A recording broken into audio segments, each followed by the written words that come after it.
Thomas and Trevor.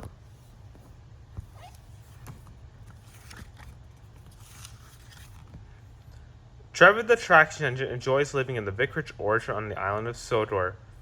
Edward the blue engine once helped to save him from being turned into scrap, so now Trevor lives in the vicarage as the two engines are great friends.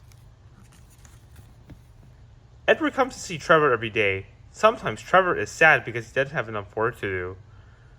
I do like to keep busy all the time, Trevor sighed one day, and I do like company, especially children's company. Cheer up, smiled Edward. The Fat Controller has work for you at his new harbor. I'm to take you to meet Thomas today. Oh, exclaimed Trevor happily. A harbor, the seaside, children, that would be lovely. Trevor's truck was coupled up behind Edward, and they set off to meet Thomas. Thomas was on his way to the harbor with a trainload of metal pilings. They were needed to make the harbor wall firm and safe. Hello, Thomas, said Edward. This is Trevor, a friend of mine. He's a traction engine. Thomas eyed the newcomer doubtfully. A what engine? He asked. A traction engine, explained Trevor.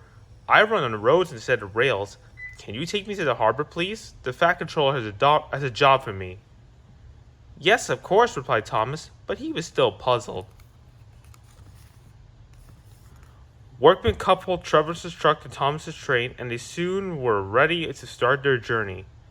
I'm glad the Fat Controller needs me, called Trevor.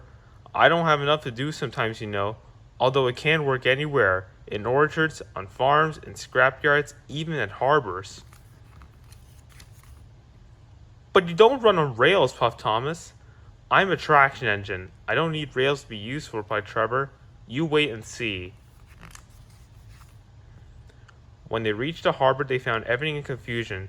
Trucks had been derailed, blocking the line, and stone slabs lay everywhere.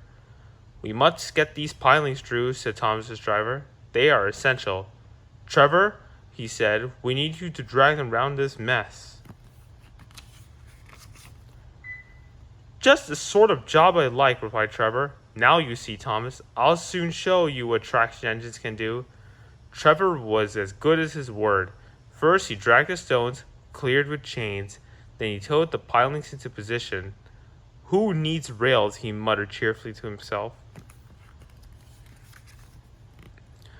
Later, Thomas brought his two coaches, Annie and Clarabelle, to visit Trevor. Thomas was most impressed. Now I'm understanding how useful a traction engine can be, he said.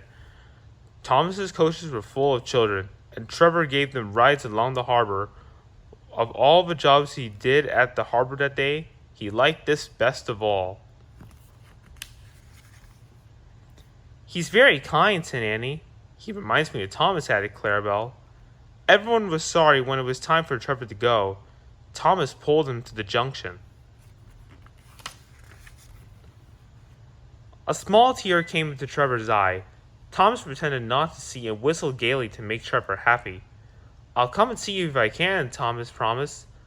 The vicar will look after you, and there's plenty of work for you now at the orchard, but we may need you to get into the harbor someday. That would be wonderful, said Trevor happily. That evening, Trevor stood in the orchard, remembering his new friend Thomas, the harbor, and most of all, the children.